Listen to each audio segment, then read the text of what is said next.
Okay, welcome to the Reading Rift. I'm Lydia. And I'm Bec. And this week we are going to be interviewing J.N Kindig, the author of her newest book, The Nightmare Novellas, but she's got some other things out which we will talk about later in the interview.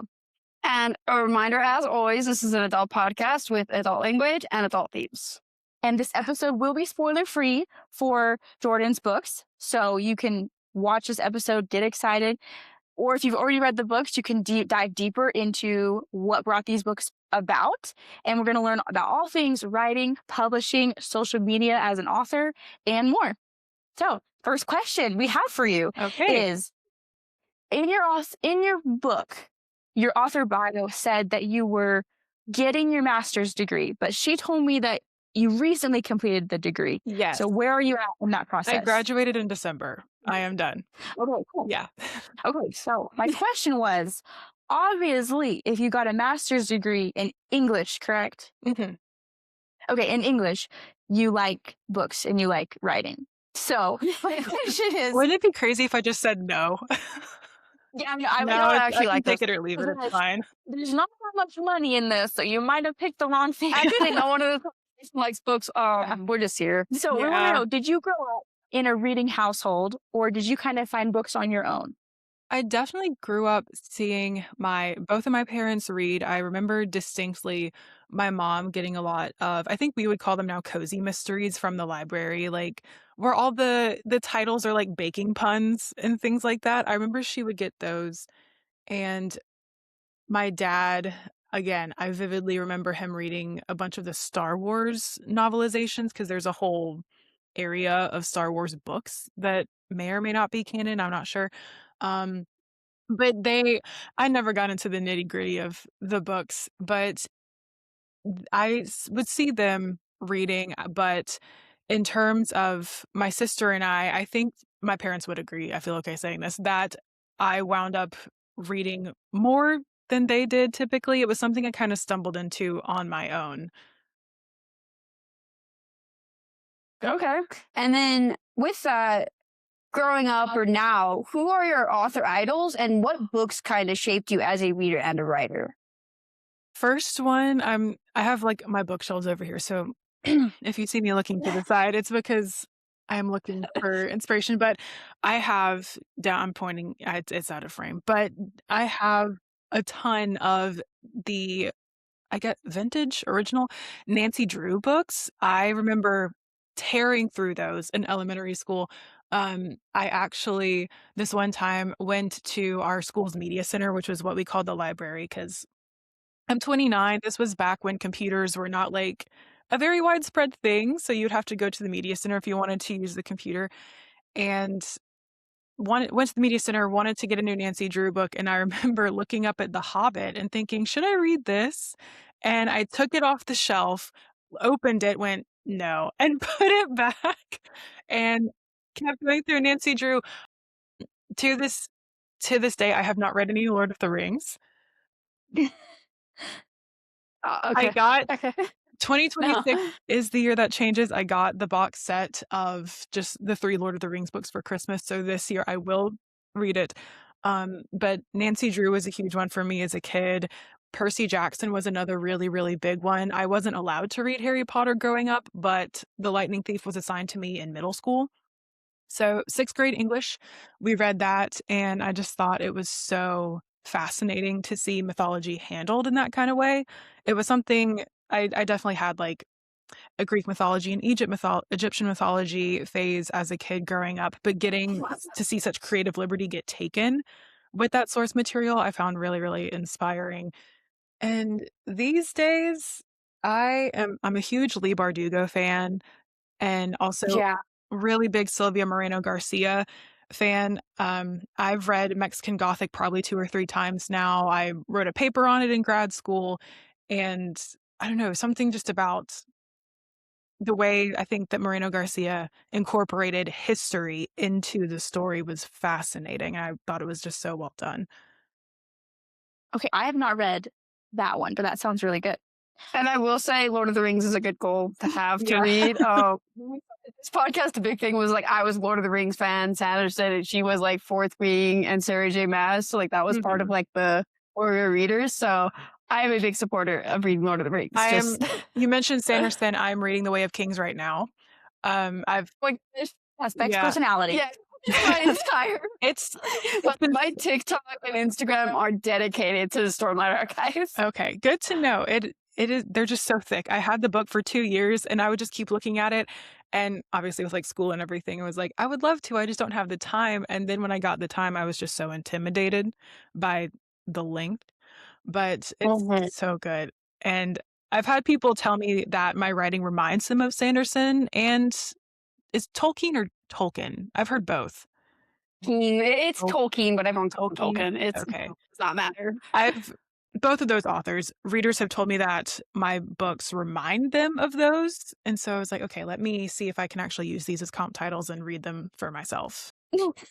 Yeah, I actually was getting that too, which we'll talk about a little bit later. Okay. So, was there a teacher, a librarian, maybe a parent, an adult figure that really influenced your early writing and reading in particular? Any teachers, I hate to say it, I love teachers, don't really come to mind. I was really shy as a kid about my fiction writing when I first started.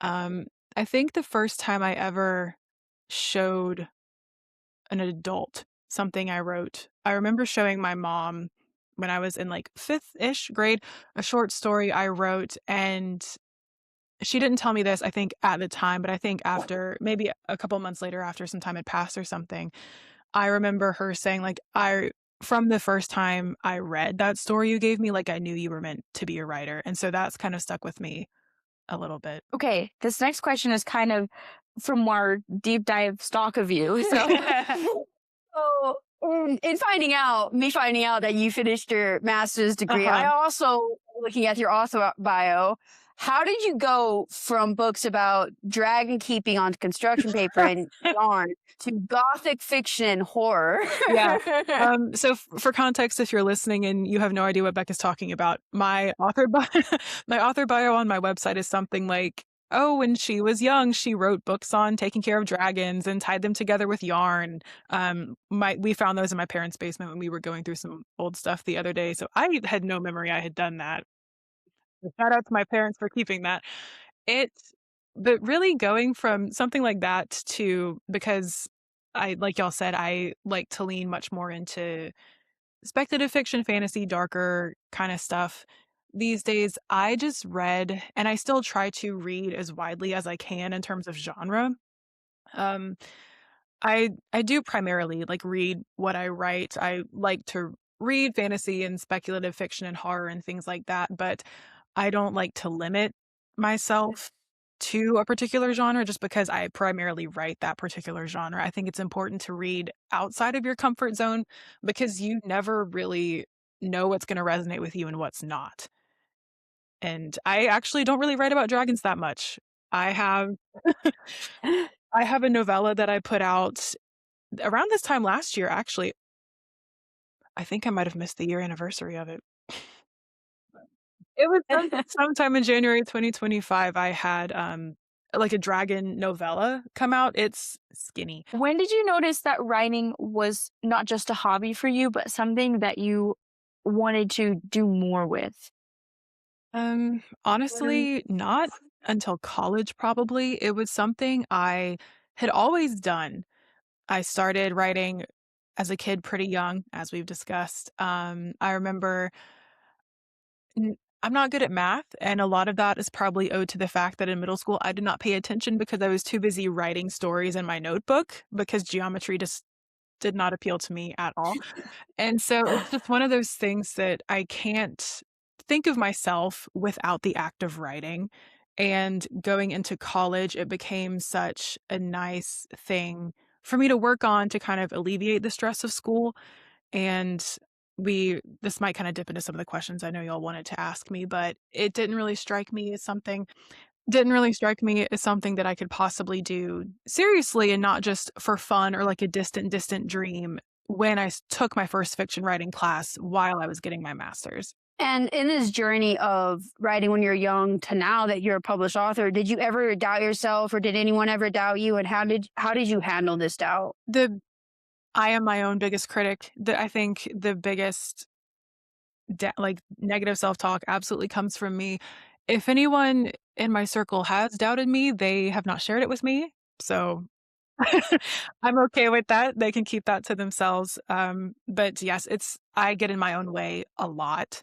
And I am just realizing the extent to which I can kind of get in my own way. I'm not great with rejection.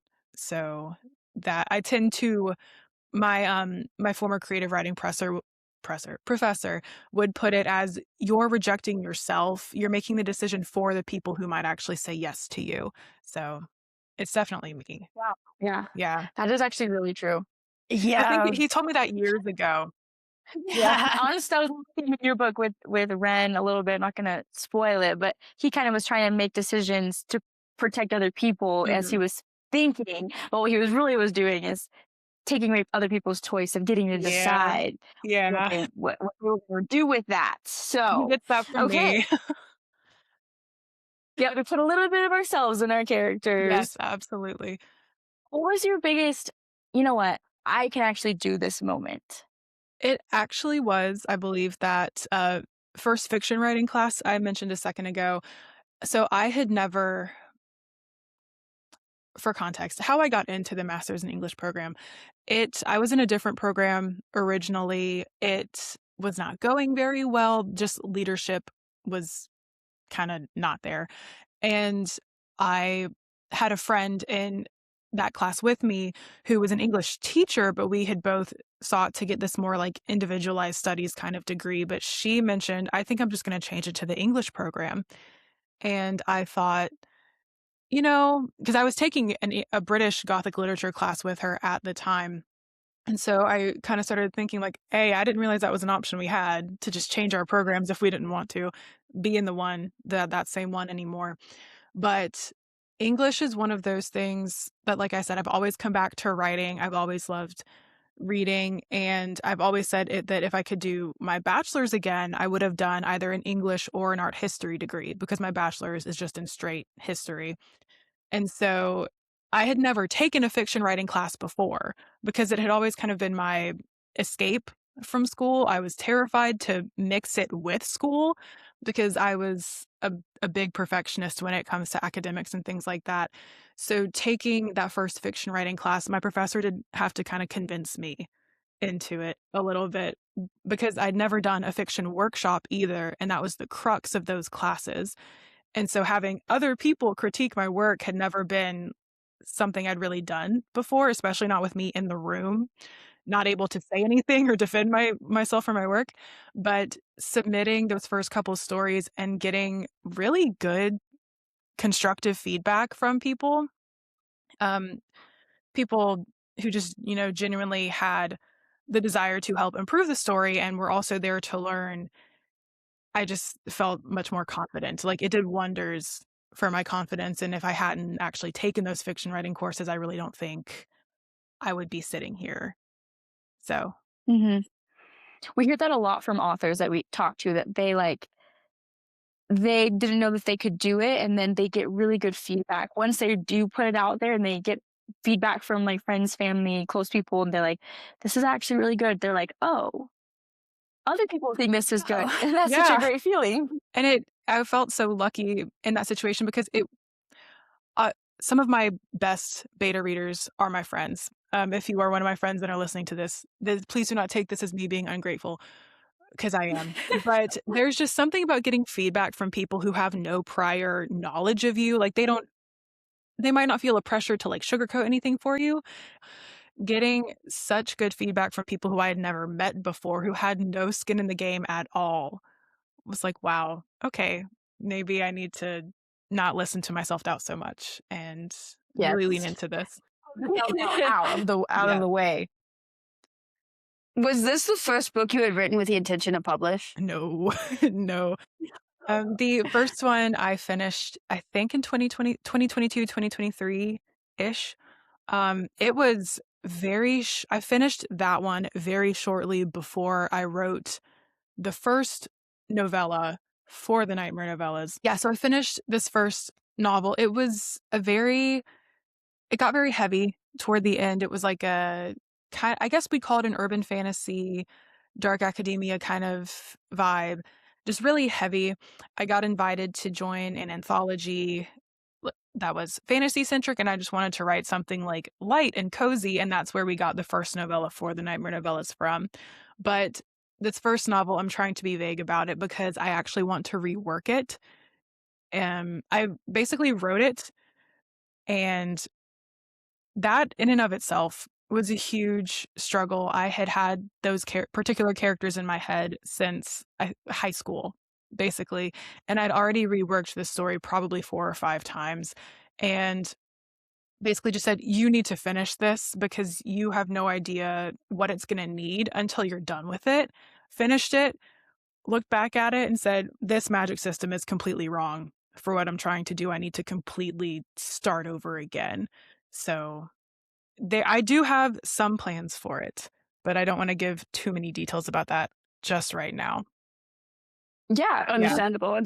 So kind of thinking about, you've mentioned a little bit about like reworking a book or the plotting, like that type of stuff. Can you talk to us about how you plot, maybe methods that you use to kind of, you have a story in your head. How do you get the story from your head to a draft? Okay. I can. I have to be a plotter. Um, Short stories, those are a little easier to just, well, sometimes are a little easier for me to just sit down and write, but I still need some sort of loose plan. Usually that's just going to be a plot structure. I have started, I think, with that first novel that is just hibernating in my Scrivener right now. That one I used Save the Cat to try to work out an outline for it. The Nightmare Novellas, because of its structure as 6 novellas, I think it started as like 6 tiny Save the Cat outlines, but eventually I just kind of sat down and had to write out the outline, because for me, if I'm just like bullet pointing an outline, it's easy for me to lose sense of, like in this scene, something gets revealed or mentioned that needs to come back a couple scenes later, and if I just write it out in a paragraph or a prose form, it's much easier for me to keep track of it that way. But I also, over here to the side, if anyone listening, I don't post about this as much anymore, but when I first got this, I talked about it on TikTok a lot. I have a double-sided whiteboard on wheels, and the side I'm facing is blank right now, but on the other side is just a massive timeline of everything that is relevant to the Ruby's Vet Saga, which is what the Nightmare Novellas is part of. But typically, I will just write out, Act 1, Act 2A, Act 2B, Act 3, and write down plot points on sticky notes and kind of move things around as I need to. And having that kind of analog flexibility, like having it in front of me tangible and not just in a Google Doc on my laptop, that has actually been pretty effective for me instead of just trying to outline it all in a more like linear page format. Does that make sense? Yeah. We love sticky notes. Yeah, we live for sticky notes. So it's funny because I'm not a writer. Like I haven't tried to write a book, but my husband's writing. And so I kind of like, my Instagram name is Married to a Writer, because it's kind of like what it's like loving someone writing a book is kind of crazy, because our whole bedroom is just like sticky note timelines of, he has a couple series that are in his head. And so he just has these sticky notes. He literally it's like a murder board with like string that connects plot points, and these series overlap. That's and how I it's like, feel. oh my goodness, you look insane. Yeah. And so I just Before lay in bed at night sometimes. Yeah, before we had our house, we had a 1-bedroom apartment, and so it was like the kitchen and living area and a little hallway going down toward the bathroom and bedroom. And I don't think I ever did this with a book, but I did it with essays for school.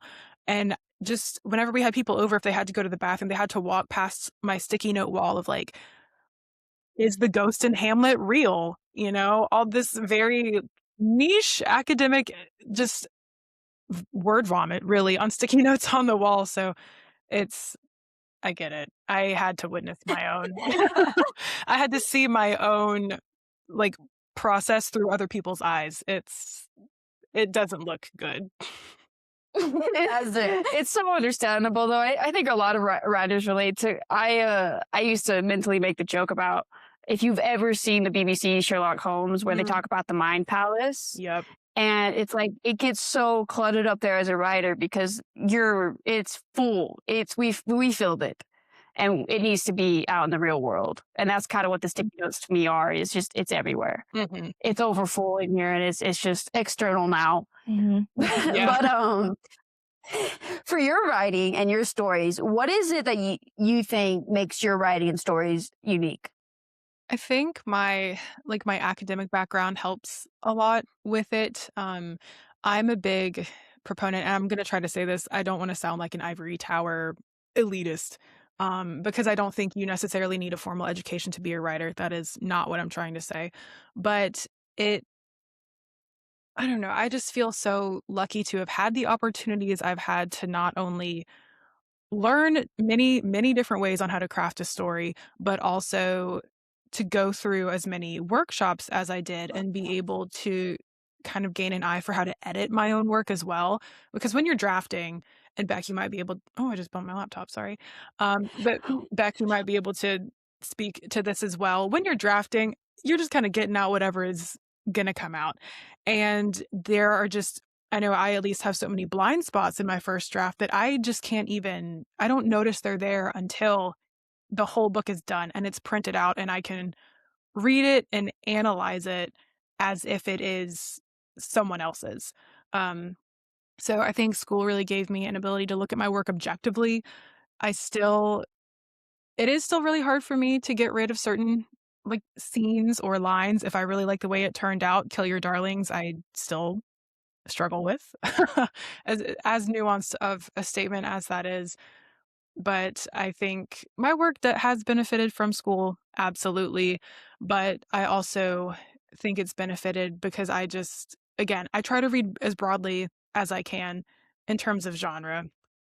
And because I don't want my work to just be, I don't know how to say this. I don't want to say it without trying to like dump on what's popular right now, because obviously what's popular right now is for a reason. But I don't want to write a book and have a reader come away from it thinking, oh, she wrote it just because X, Y, and Z is popular right now, and this book has X, Y, and Z. I try to bring an air of, and again, this is such a popular social media buzzword right now, but an air of authenticity to everything that I write. I want it to feel like it does come from a true place and like I'm not writing it just to sell copies. Yeah, we talk about this a lot. Yeah, because it is a heavy social media topic. I mean, we believe that like there's a time and a place for all types of books. Mm-hmm. I love a good contemporary romance with tropes that is like, that is what you're reading the book for. Is you want an enemies to lovers, cinnamon roll, no main character. Like that's what you're reading that book for. I love reading those. But I also love a book where it's maybe said this is fantasy with romance in it. Like this is what I got when I read your book.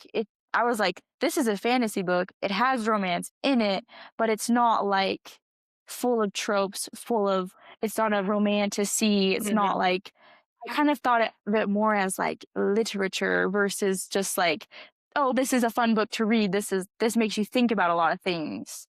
And so there's times and places for all of those different types of books. Mm-hmm. So I don't like one or the other, but I like both for their own times and places. Yeah, and it's with thank you for that very kind feedback on the Nightmare Novellas.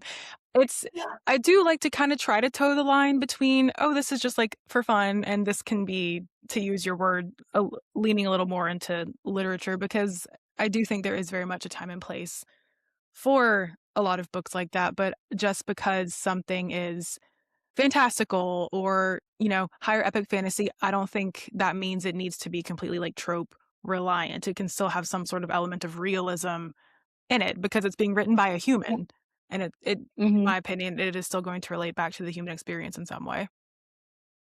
I definitely got that when I was reading the Nightmare Novellas, because it wasn't like I couldn't put a trope on it. Like I couldn't say it's enemies to lovers with this, or I couldn't say anything about that. I was trying to explain it to somebody and I just was like, it's just got a lot in there.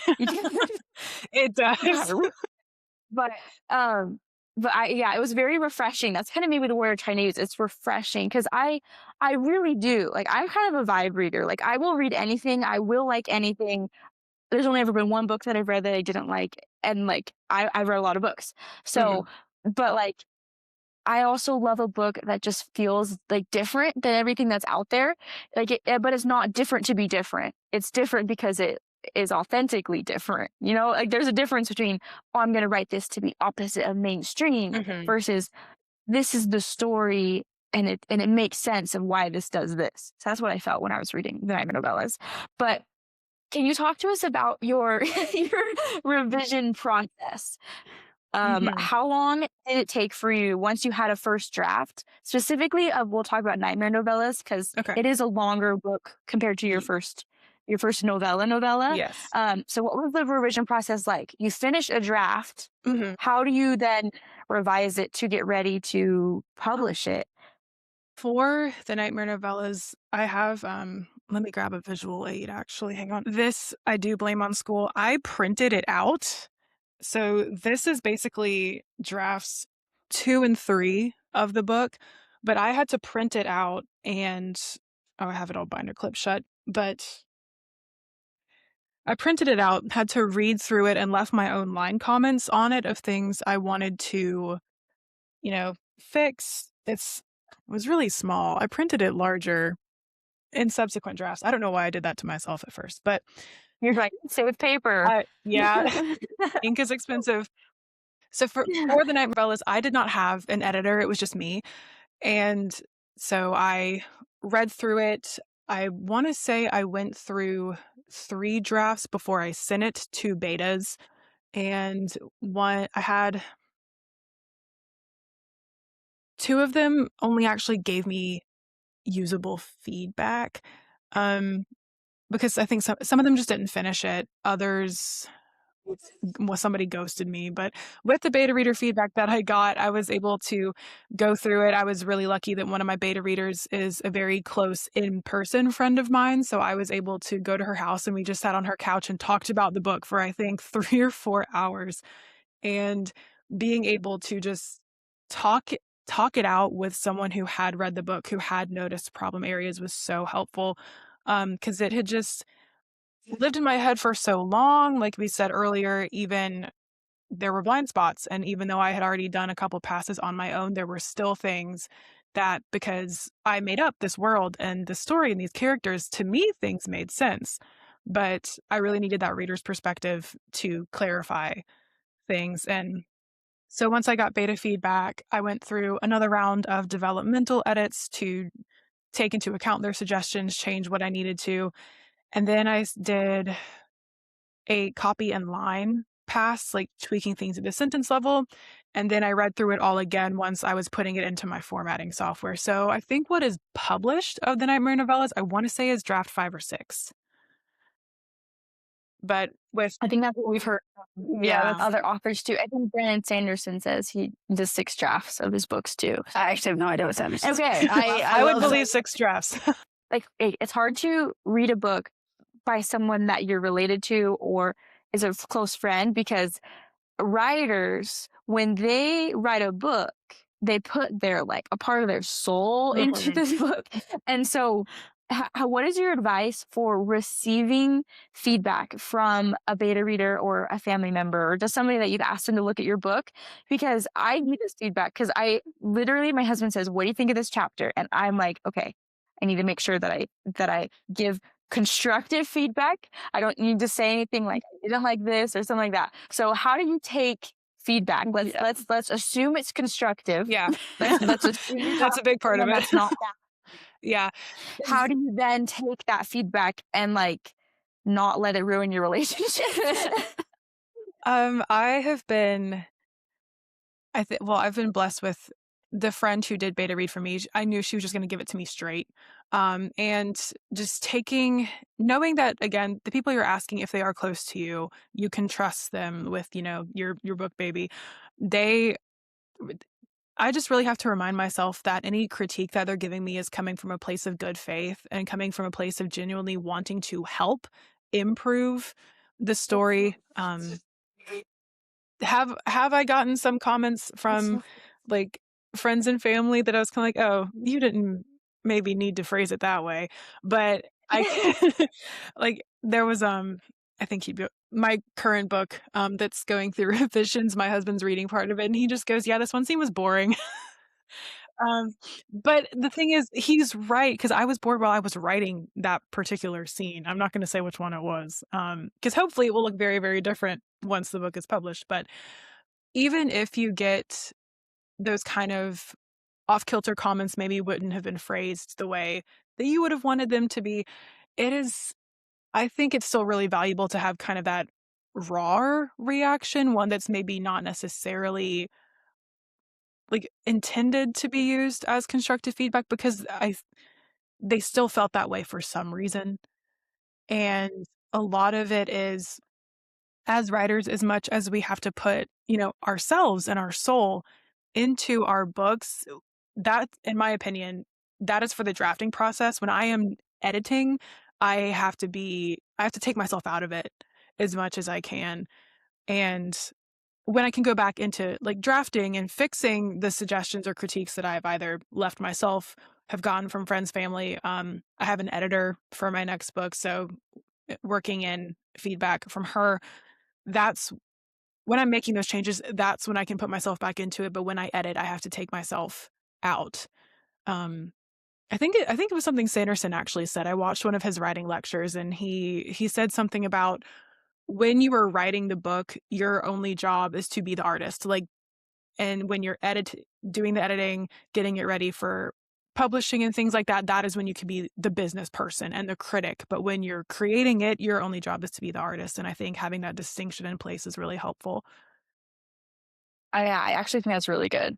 Really good advice. I wrote it down. I rewound the video and I said, I need to remember that. So Yeah, I swear, so many writers, any writer I know, actually, author, writer, whoever, if you are in like that creative area and you like Sanderson or know Sanderson or listen to his lectures on YouTube, he says things sometimes where it's just like, yes, yeah, yes. Like, how did I not even think about that? You're so true. You're so right.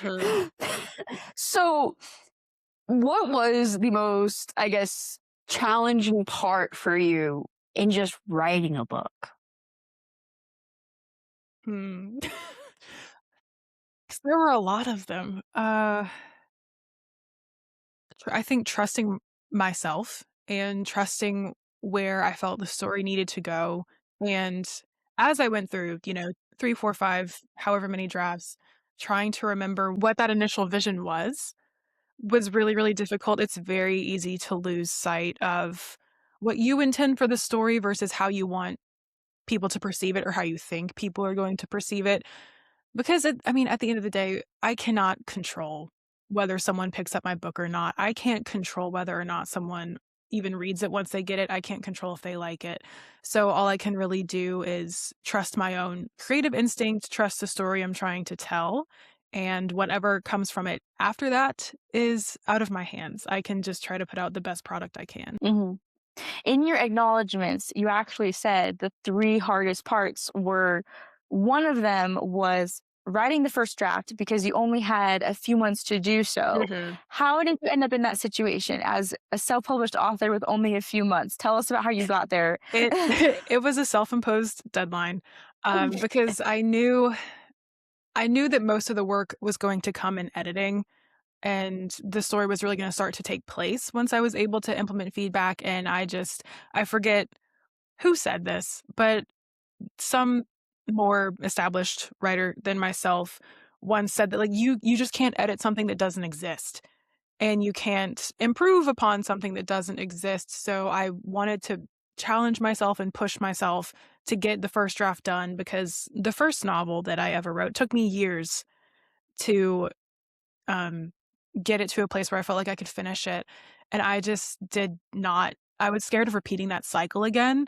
So I said to myself, you have a couple months. And if you want to get this out in a timely fashion, you need to be pretty strict about writing, because that's something that, as a self-published author, something that I at least struggle with a lot. I constantly feel this pressure because the self-publishing timeline can be so much faster than traditional publishing, there's a lot of pressure to feel like I constantly have to have something coming out soon, or else people are going to get bored and forget about me. Like, I'm not like a George R.R. Martin where I can take years and years to put out a next book, because Just for forever. I know, and have people still be willing probably to read it when it comes out. I am just not at that place in my career right now, and so I do need to be doing something pretty regularly. And that was part of the reason I had only given myself a couple months to finish that draft, because I wanted to be able to say, like, I am working on something, I am here. But it's really difficult because I think a lot of among indies, just from what I've seen, I think I would be considered a slower writer than a lot of people. And so I had to put some kind of pressure on myself, or else just the self-doubt was going to win. So I had to set a deadline. I'm pretty good with deadlines because of school. So I give myself I a actually timeline. think that's really great that you did that, because it's so true that if you don't have you can't fix your book if you don't have it written. And I know from reading my husband's first drafts of the books that he's written to reading the edited version of the book, so many things change and improve and evolve from that first idea, that it's like, oh my goodness, if it took you a year to write that first draft or even longer, then you would have like taken so much longer to get to the actual finished product of the book. And so it's like, we all know the first draft's going to suck. Like, that's already, Yeah. yeah, that is it. Your first draft is not going to be what you publish. So mindset should be, let's get this out. Mhm. Let's write this book, and then I'll be able to come back and like, then make it what it needs to be. My husband just wrote a book this month. He was like, I only have a month off of work. I'm going to sit down. I'm going to write this book. And so he wrote the book in January, and it is rough. But he knows that. He's like, it's going to be so rough, but I need to get it out so that way then I can just get into the revising phase of it. So I really love what you explained for that. The second difficult thing you said was writing a blurb. And I relate to this because my husband, he's the creative writer. I am good at I'm kind of good at looking through things, filtering, coming up with summaries. Like, I'm kind of good at making the blurbs. So I was like, I'll make a blurb for your book. And then I was like, holy shoot, how do I put 150,000 words? Yeah. Yup. In the blurb? And we're like, he's traditional publishing, so we're trying to query. And so we're like, how do some agents want a synopsis. So they're like, Yes. write a synopsis of your book. And I'm like, there's 12 storylines going on. There's all these characters. How do I put this in a 300-word synopsis? I don't know. So what were your tips? What have you learned about a blurb that maybe might help someone else do that? What I did when I was writing the blurb for the Nightmare Novellas, because a lot of people, I think, do kind of advise get someone else to blurb it for you. I didn't have anyone else at the time that I could ask, so it was me. But I went to my bookshelf and just looked at some of my favorite books and read the blurbs to see how I felt about them, see if I thought they represented the story well enough. And I wound up taking, I think 5 or 6 books down and basically just analyzing the blurbs, like how long were they? What did they hit? Some of them were more character focused. Some of them were more, they would open up with a description of the world and then introduce a plot. And so trying to see what the different techniques for writing a blurb could be. And then I kind of think what I landed on was that most of them are between 100 and 200 words for the Nightmare Novellas, reminding myself of what my own blurb says. I went the character. I think I looks like I went the character route because it's got those 2 points of view. And so I would just say look and see what's been done, particularly either at books that you admire or at books that have come out in the genre that you're writing, and see how they do their blurbs and see. It's going to take a couple drafts. I think I wrote 3 or 4 different blurbs before I settled on the wording for this one. But just experiment and see what you can learn from what's already been done. So now we're going to ask questions about the publishing journey. And what was the process like deciding between self-publishing versus traditional? I decided to go self-publishing because I kind of wanted to see what it was like at first. Because I wasn't really aware of self-publishing as an option until probably the start of my master's degree, to be honest. I found out about it pretty late, pretty later on. And I didn't know it was an option. I had always kind of had the perception of it that was just kind of, or when I first found out about it, I was like, oh, maybe that's just what people do if they're like a professor or something, or if like a bigger publisher doesn't want them, that's an option to just do it yourself. But I didn't realize, to clarify on what I said earlier, I didn't realize it was some people's first choice until later on in my career. So realizing that it was not only an option, but a pretty viable one. I mean, it is expensive. You are funding everything on your own. But yeah, seeing a lot of people not only do self-publishing, but do it successfully was really, really interesting to me. And I I would still love to be traditionally published one day. I have some projects on the back burner that I think would do much better in a traditional market. I don't think they would do very well in an indie space. But since what I'm working on right now is fantasy, that does pretty well in indie publishing right now. But with my interest in books and writing, I wanted to give self-publishing a try first so I could learn how it worked. I wanted to see what the nitty-gritty behind the scenes kind of stuff looked like. And because that way, if I do end up going trad one day, I know myself, and I know part of me would have always wondered, what if you hadn't done this first? What if you had tried the other thing while you still could? So now I can kind of compare and contrast. And potentially, again, if I ever get the opportunity, if I ever successfully query, I think I would have a better way to judge which path would be better for which project. So, what misconceptions did you have about publishing before you started? And then what have those been corrected? What beliefs have been corrected? Hmm. I mean, there were just so many. It um, Into the publishing world, like even because we're not like me and my brother aren't published yet, obviously, but we're getting there. mhm, We're already so many things that we were like, that's not true. So I can't imagine being on the publishing side where it's like, oh wow. mhm. That I don't know, I think I've kind of touched on this. At least for me, self-publishing it's still quicker than a traditional timeline, but because of just who I am and what my process looks like, it's still not as fast. I know there are some indie authors who can put out 4 or 5 books a year. That's just not me. I cannot do that.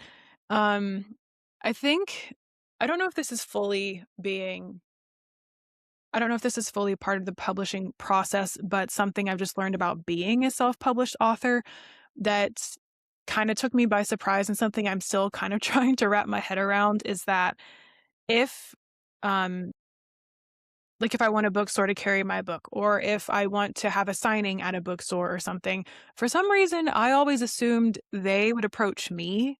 No. If I don't approach them, there's really no chance. So it's not Yeah, only kind of like everybody wants this, so you gotta talk to me. I'll just wait yeah. for the authors to come to me. Yeah, so I was very surprised to see how much of it was the onus being put on me to reach out to other people, because I was like, I have no sort of training in how to do this. I'm kind of just stumbling around. And luckily, I think with social media, it's a lot easier to get in touch with a lot of indie bookstores and things like that through, DMs, or they'll have a very obvious email address posted or a form you can fill out. But even then, like even when they make it so easy to get in touch with them, I still get really nervous about, like, am I sure I'm supposed to be doing this? Um, Hmm. and again, it's kind of what we touched on earlier. I tend to talk myself out of a lot of stuff, especially because in my area, a lot of the independently run bookstores are like romance only. And I don't know if I would call the Nightmare Novellas a romance. Like it's romantic. It has romance plot, Yeah, but Yeah. but because it that's is only more, half of the book, and that's not a spoiler yeah. for anyone listening. That's obvious from the blurb. Um, But getting Ward Weaver, which is my next book, back, and it's part of this same series, my editor called that one a romantic fantasy, and it has even less of what I would call romance in it than the Nightmare Novellas does. So I think I can consider the Nightmare Novellas romantic fantasy. And I just haven't been doing that this entire time. Hey, So, if somebody kisses, it's romance. It's yep. romance. And they do. They do. So, another thing that I think was a misconception for me being in love with someone that's trying to publish a book is the social media side of it. Okay. Social Mhm. media is like Mhm. this gift and greatest curse at the same time Yeah. because as a self-published author, even author in general, social media is so important. The algorithm, the games, the strategy is so important. Mhm. And I think like actually following you and you actually have a pretty successful, I think, social media for an indie author. You think so? So I wanted to talk. Yeah, you I think so, yeah. Like we follow. I think between me and Lydia, we follow a lot of authors. We stalk a lot of authors too, That's and also part so of it, I yeah. think so. Yeah, honestly, like That's if you have fascinating. over 5,000 followers, I would, Yeah. woohoo, I would be screaming. But so I want to know your thoughts as an author on social media. Okay, are your what are your favorite things about it, and then maybe your biggest struggles about social media as an author? I'm sure you can tell by my reaction to your compliment just now. I don't think my social media is very good at all. Um, I You're just winging it, and if it hits or I miss. I think I just have really skewed because I can't I work a full-time job in addition to this, and I was also in school, so I'm still adjusting to like what my time looks like now that I've graduated. So I can't really post as consistently as much as I want to. A lot of my especially when I get into like a drafting or a revising phase like I'm in now, I can either post on social media or I can put out a good book. And for me, I can't balance the two very well. And for me, just the writing's always going to come first. But one thing that I think is great about social media, so many of my author friends and acquaintances, that's how I've met them. And if not for getting, put in like this random group chat or commenting on someone's post, I'd have no idea these people existed. And now some of them I'm very, very close with. I live in South Carolina. Most of my author friends are in like Arizona, Rhode Island, Texas, Utah, just like all over the place. People I never would have met locally if the internet hadn't existed. So that is a really, really good thing about it. But I find it very difficult to figure out how to get my posts actually seen, just because of how the algorithms are and how frequently they change. There's no guarantee that the people who follow you are actually going to see your posts. And I personally find that just really demotivating. And it's hard to want to keep posting if I Mhm. know maybe 10% of the people who actually follow me are going to see it. Yeah, I think like social media is like you could put an hour of effort into a video and it would get 73 views. And then you'll just randomly put up a silly, this like, it took you 1 minute to make it.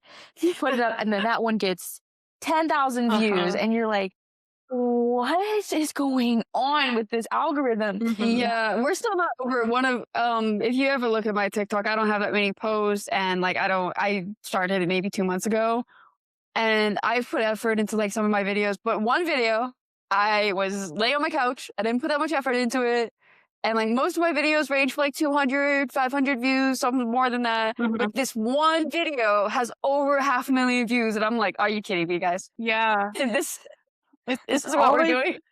TikTok is just such a strange creature to me because the I don't say this as a flex. I have over 16,000 followers on there. It is not from writing. It's because I talked about a band and it blew up. I've never had a video do that well. I have one video that's like over 1 million views because it's like an almost 10-minute video of me doing a lore breakdown because this band I really enjoy was teasing new music. And so everyone online was like, "Oh my God." And it's just so weird because everything about my account, like I have author in my handle, it's in my bio. I think I have fantasy author, everything. I do everything that like the social media people tell you to do to tell the algorithm how to slot you, but it's still wound me up on this completely other side of the algorithm. So it's fascinating. I just want to be in I want to understand the thought process of why of why the algorithm I does what it does. that bad now. Yeah. We'll have to go watch to go find the Yeah, post. gonna go stalk the page, find the band. Oh, it's Yeah. I have a playlist on my TikTok of it, so it is not hard. It's not hard to find. Okay. Yeah. There we go. So with social media kind of being so difficult, what do you wish readers or followers, supporters, people knew about supporting an author? What actually supports an author? Yeah. What does a Mhm. reader, if they want to support an author, what should they do? You honestly just interact with our social media pages. That goes really far. Obviously, like, if you can purchase a copy of the book, that would be wonderful. But again, in the economy we live in, I know that's not always feasible because books are expensive. We I think Ingram Spark, who I use as my printer, they just raised their prices, so it's gonna cost me more to get copies to be able to sell people. Um, but if there's an author that you really enjoy talking about them to other readers, I still stand by the fact that word of mouth is the best marketing tactic there is. Most of my readers and most of my sales have actually come from in-person events, so it's me talking to people face to face. Here's my book. Here's what it's about. You can look at it if you want. That has done more sales for me than social media ever has at this point. So I think there's just like a person to person, um, not trick, but like word of mouth. That's important. But also, if you want to support indie authors on social media, the algorithm seems to be favoring saved posts and shared posts much more. So liking and commenting, I still think it's important, but apparently the algorithm doesn't rank it as highly. So if you want to share it on your story, that'd be great. Save it. Hmm. Okay, awesome. I try to do anytime an author that we talk to posts something, I try to comment, like it, put it in our story because I'm trying to put good in the world because Hmm. one day she's gonna publish a book, my husband's gonna publish a book, and I want it to be like people know, okay, these are my friends that support me. Hmm. I'm gonna support them too. Like that's what I think is great about all the authors. Like you mentioned, you have all these friends all around the country you would not have met otherwise, Right. and they're all so supportive of each other. I think the indie author online community is pretty awesome Hmm. to be a part of. Yeah. So now I want to move into talking about your book specifically. Okay. Okay. Spoiler free though. Yes, I will So, do my best. so what is your elevator pitch for specifically the Nightmare Novellas? Okay. So it is about these two nightmare hunters. They are hunters who are specially trained, or no, let me start over. I haven't had an in-person event in so long, so I haven't had to give this pitch in a while. But the Nightmare Novellas is an epic fantasy about two nightmare hunters. They're blessed by the gods to protect their realm from dangerous ghosts and monsters. And of course, as they have to, in order for there to be a good story, things go terribly awry. One of them falls in love, and he has to decide if he wants to pursue this happiness he's found or stay with the order and do this hunt he's been trained to do his entire life. And our second main character, she finds this ancient evil underneath her family's palace. People thought it was defeated a very long time ago, and she has to exorcise it before anyone else realizes it's there. Mm. Okay, and if readers enjoy these three books, they'll enjoy your book. So, The Witcher, um, really just the Witcher franchise. I know you said book, but The Witcher and like watching my husband play The Witcher 3 was a big inspiration for just nightmare hunters as a concept. It's a very similar profession. But The Witcher Throne of Glass, I've had some readers tell me that my female protagonist is very Throne of Glass coded. For the third one, this is probably more in terms of like writing style and kind of just overall vibe than plot necessarily, but the Shadow and Bone trilogy by Leigh Bardugo, if it was for adults. You didn't say The Witcher. I was going to let you know that it is really good. Like, I'm actually reading The Witcher right now. So Yeah. I've watched the show. You've played the game? Yeah, so I played the game. I had this whole thing, I just The Witcher for the longest time. Yeah. So I don't know anything about the book. I actually But cannot I'm tell you. reading the book right now. Go ahead. And that's why I was like, oh, this is kind of set up like the prequel Witcher books. The prequel Witcher books are kind of like I love a the bunch of prequels, yeah. novellas.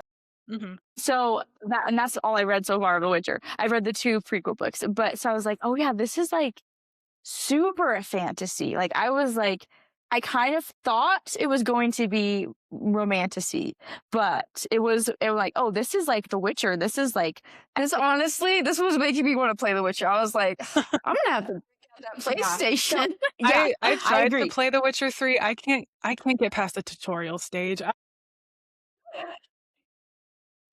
My genre of video game is like Divinity 2, Baldur's Gate 3. Like it needs to be more RPG than anything. If it's and like I've played like one Call of Duty game, but I was not good at it. But Yeah. I want to break past that. I would love to play The Witcher 3 because it's a beautiful game. No, you shouldn't play it. You'll be like, oh, my book needs a video game now. I'm already there. So. There. I think Pipeline, Skyrim, The Witcher, Elden Ring, if you get into those games, because I can't play 2D games like Baldur's Gate, but I'm an advocator for these games. Okay. So. Next question though. Yeah. What is the origin story of this book?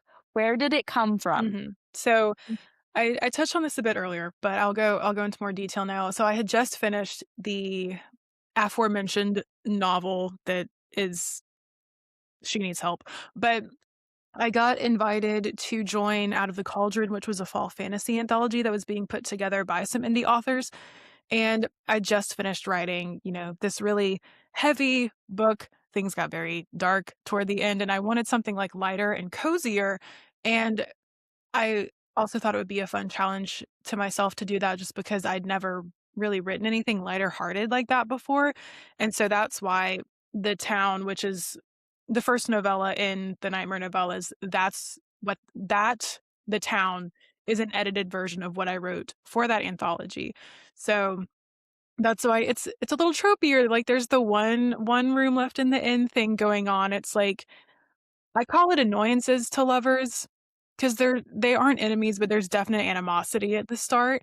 And so that's how The Town came about. But on a broader scale, the world of Ruidsvet, the realm that this takes place in, I had actually started developing that because I wanted to run like an all-girls D&D campaign with my friends, a Dungeons and Dragons campaign. But that just schedules didn't line up. The interest was not there the way I thought it was. And I had also I'd run a Call of Cthulhu one-shot for some of my friends, which is another like tabletop RPG system inspired by Lovecraft's work. And it went fine, but I think I just like being able to control everything that goes on. I am definitely suited to be a book writer and not like a game writer. So I had sat down to write what would become The Town. And I was like, I have this world already that I'd when the campaign fell through, I'd started getting an idea for the saga that I'm working on now, so Ward Weaver. I kind of distantly already knew what that was going to be, but I said, why don't I just go ahead and set this novella I've been asked to write for this anthology in this realm that I'm already developing, and it can be a world building exercise too. And then once the novella that is now The Town that got published, I was thinking more about that book that I had written before, the first one I ever finished, and was like, that just needs so much work.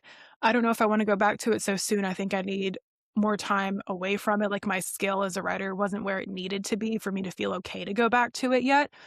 And so I said, well, I don't want to let Rin and Morgaine go yet. I think there's more to their story here. And then we just got 5 more novellas, and now we have the Nightmare Novellas as a book. Yeah, I really love them. And I love there's only one room left, but it didn't feel like there's only one room left. It felt like, oh no, there's only one room left for the plot, not because it's what has to be happening. Anyway, Yeah. so I want to talk about in your acknowledgments and in the book has strong religious themes in the book. Okay. But in your acknowledgments also, you mentioned that your first acknowledgement was thanking God for his help in your writing careers. But I want to talk about in your book, maybe how did your faith influence the religious structure in the book? Yeah, it absolutely did. It's like you said, it's very obvious. And like I've had, particularly people we go to church with, they've asked once they find out I'm a writer, they're like, "Oh, is it Christian fiction?" And I say no. It's not something I lead with a lot on social media or anything like that. Not because I'm trying to be deceptive, but just because I don't consider my books to be Christian fantasy. It's fantasy written by a Christian, and if you know that, I think there are things you can pick up on. But in terms of how it influenced the Nightmare Novellas, it comes through in Sana a lot. That's my female protagonist. She's a very devout follower of the particular goddess that has blessed her family. And I think fantasy is just it's really hard for me to write a character if I don't know the role faith plays in their life, because it plays a big part in mine. It's difficult for me I have to at least take it into consideration, even if it's not the focus of the story.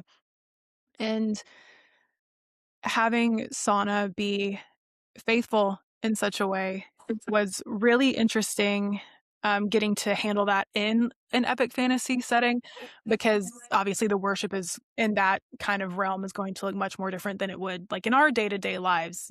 I'm not walking around casting fireball and, swinging a sword in the name of my god and things like that.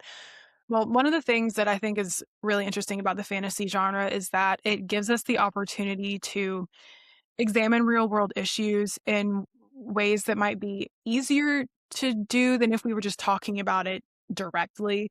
And with Sana's arc in particular, I was thinking a lot about the weaponization of religion and how it can be manipulated to try to get people to act particular ways. And without giving, that's all I'll say, just without giving spoilers. But it's Yeah.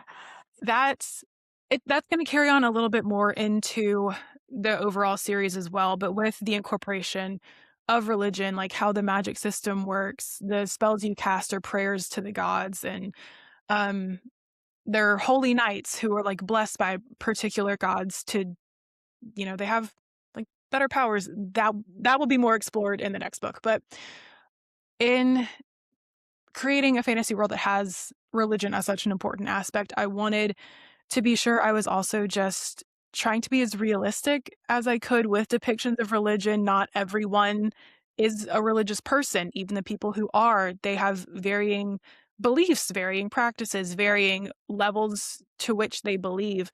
And that's just something I want to make sure that I can incorporate as well, because again, it is fantasy. It is a completely separate world, but I'm a big proponent of including some sort of a human element anyway. So Yeah, I just think that's like an incredible way to look at it too. And we talked about in the beginning your writing process and how you write books.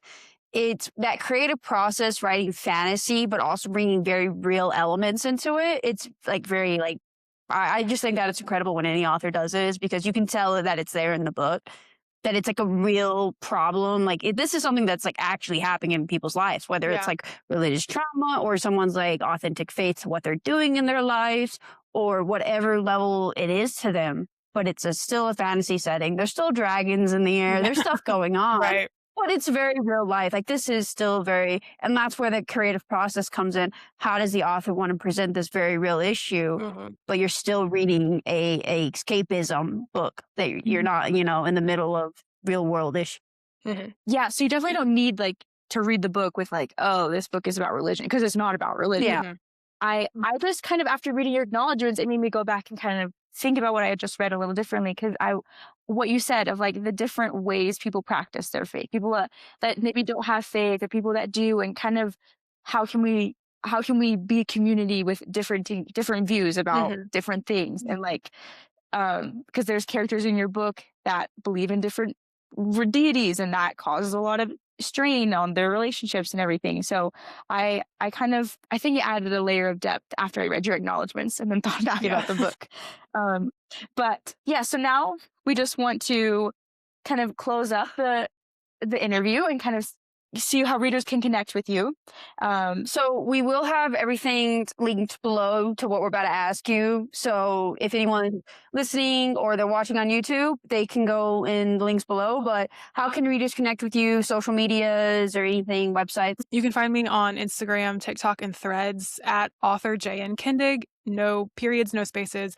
And then my website is authorjnkindig.com.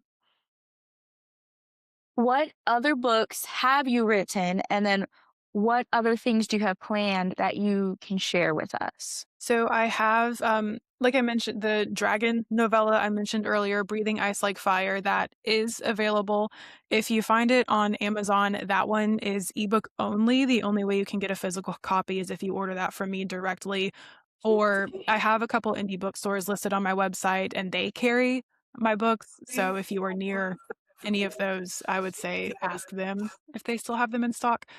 And so there's that. And then Ward Weaver is coming out sometime this year. It is the next book in the Ruiz-Vet saga. So the Nightmare Novellas functions as like a prequel to this saga, and Ward Weaver is book 1 proper. Yes, and I saw on your social media you posted the first line, and the first line I think is so epic. So I wrote it down. Actually, I'm gonna say the name totally wrong. Cassander Escalarmonde. How do you say his name? It's Cassander Esclarmonde. Cassander Esclarmonde Yes. should have killed his brother when he had the chance. Wow, I want to read that book so bad. So that's a great setting the scene, I think, especially after reading the Nightmare Novellas. I'm like, that's what you know a little yeah. bit what that means. So Okay. And then what is your long-term vision for your writing career? I've kind of mentioned this earlier. I would like to go trad one day with some particular projects. Again, ones I don't want to speak about too much because of how fresh and like how early I still am in the writing process for those. But right now, the plan is to, unless, something changes, knock on wood, I'm going to continue to indie publish the Ruiz-Vet saga if I get picked up as a trad for some of these other projects, because the genres are a little different. It's not really strict fantasy, I'd say. Obviously, I would make that known. I've got some short stories I'm starting to shop around to literary magazines and journals, so that's kind of going on in the background too. But in some way, shape, or form, I will still be writing. I have no plans to go anywhere right now. That's incredible, because the last question that we have for you that we ask all of our authors on here, why do you write? And it's such a hard question.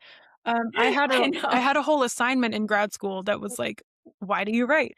But honestly, I think it's just not just because it can give such a great avenue for connection and communication with people, but I think it's a really interesting way to just kind of learn not only more, I guess, about yourself, but just about the world that we're in. It kind of gives you a way to try things out without fully committing to it. You can possibly try to, empathize with another point of view that's different than yours, or live an experience different than yours if you're able. And so I think it's just really important to allow that sort of creativity, especially if I can get on my soapbox in these days of AI. I think any sort of like fully human-made creativity is just really, really important these days. No, most definitely. Most definitely. Yes. Well, thank you so much for talking with us. We cannot wait to see what comes from you next. And yeah, we'll make sure to link your profile below so that people can go get your book or follow you on your journey. Go read these books. Yeah. Thanks. Go read Thanks for them. talking with us. Yeah, thank you for having me.